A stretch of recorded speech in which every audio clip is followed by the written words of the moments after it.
اتنا مانوس نہیں ہوتا۔ البتہ ایک علم پوشیدہ میرے سینے کے تہوں میں لپٹا ہوا ہے کہ اسے ظاہر کر دوں تو تم اس طرح پیچ و تاب کھانے لگو جس طرح گہرے کنووں میں رسیاں لرزتی اور تھر تھراتی ہیں۔ جب کہ پیغمبر صلی اللہ علیہ وسلم کی وفات ہوئی تو ابو سفیان مدینہ میں موجود تھا، واپس آ رہا تھا کہ راستے میں اسے المناک حادثے کی اطلاع ملی۔ فوراً پوچھنے لگا کہ مسلمانوں کی امارت و قیادت کس کو ملی؟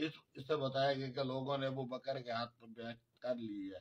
یہ سن کر عرب کا مانا ہوا فتنہ پرواز سوچ میں پڑ گیا اور آخر ایک تجویز لے کر عباس ابن مطلب پاس آیا اور کہا کہ دیکھو، ان لوگوں سے دھاندلی مچا کر خلافت ایک تیمی کے حوالے کر دی، بنی ہاشم کو ہمیشہ کے لیے اس سے محروم کر دیا۔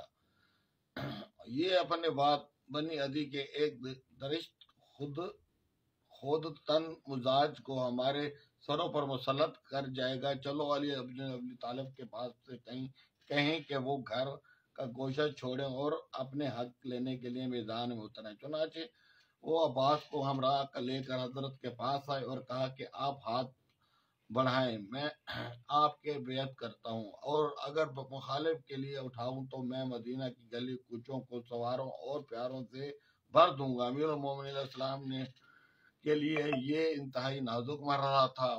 وہ اپنے پیغمبر کا صحیح وارث جانشین تھے اور ابو سفیان ایسا جتھے قبیلے والا امداد کے لیے آمادہ کھڑا تھا، صرف ایک اشارہ کافی تھا کہ جنگ کے شعلے بھڑکنے لگے۔ مگر امیر المومنین علیہ السلام کی تدبیر و صحابت رائے نے مسلمانوں کو فتنہ سے بچا لیا، اور آپ کے دور میں نظروں نے بھانپ لیا کہ یہ قبائلی تعصب اور نسلی امتیاز کو ابھار کر آپس میں لڑوانا چاہتے ہیں تاکہ اسلام میں ایک ایسا زلزلہ آئے جو اس کی بنیاد تک کو ہلا دے۔ لہذا آپ نے اس کی رائے کو ٹھکرا کر اسے سختی سے جھڑکا اور اس موقع پر کلمات ارشاد فرمائے، لوگوں کو فتنہ انگیزی اور بے جا سربلندیوں سے روکا ہے، اور اپنا موقف یہ بتایا ہے کہ میرے لیے دو ہی صورتیں ہیں، یا تو جنگ کے لیے اٹھ کھڑا ہوں یا اپنے حق سے دستبردار ہو جاؤں۔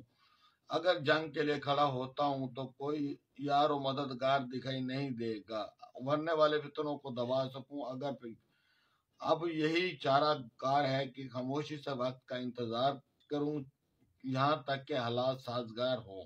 اس موقع پر امیر المومنین نے خاموشی، مسلط بینی اور اندیشی آئینہ دار تھی، کیونکہ حالات میں اگر مدینہ مرکز جنگ بن جاتا تو اس کی آگ تمام عرب کو اپنے لپیٹ میں لے لیتی، مہاجرین و انصار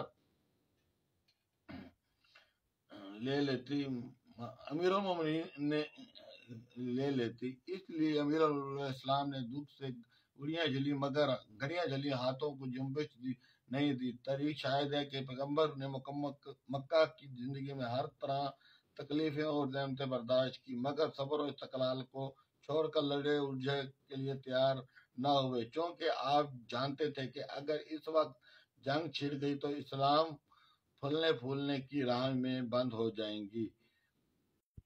اب حکمت نمبر جو ہے پڑھا 119 ہے، پڑھا دنیا کی مثال، اس کا موضوع ہے دنیا کی مثال سانپ کی سی ہے جو چھونے میں نرم معلوم ہوتا ہے مگر اس کے اندر زہریلا حل بھرا ہوتا ہے۔ فریب خوردہ جہل اس کی طرف کھینچتا ہے اور ہوش مند و دانا اس سے بچ کر رہتا ہے۔ مولا آپ سب کو اپنی حفظ و امان میں رکھے۔ آپ نے یہ طریقے سمجھ لیں اسلام نہج البلاغہ کا خطبہ مولا علی کا جو آپ نے سنا، تو اس میں صاف ظاہر ہوتا ہے کہ خلافت کس کی تھی، کس طریقے سے کرسی کو پانے کے لیے مولا علی کو یعنی کہ یرغمال بنانے کی کوشش کی گئی اور دشمنوں کی طرف سے سازشیں کی گئیں کہ کسی طریقے سے اسلامی بھائی چارہ ختم ہو سکے۔ لہٰذا میں دعا کرتا ہوں اللہ تعالیٰ تمام مسلمین کو آپس میں اکٹھا رکھے، ایک دوسرے کا حامی رکھے اور یہود و نصار کی شر سے دور رکھے۔ الہی آمین۔ اللہ تعالیٰ آپ سب کی فیملیوں کو اپنی حفظ و امان میں رکھے، صحت، عزت، ترقی کے ساتھ اللہ تعالیٰ آپ سب کو بہت بے شمار دولت عطا فرمائے۔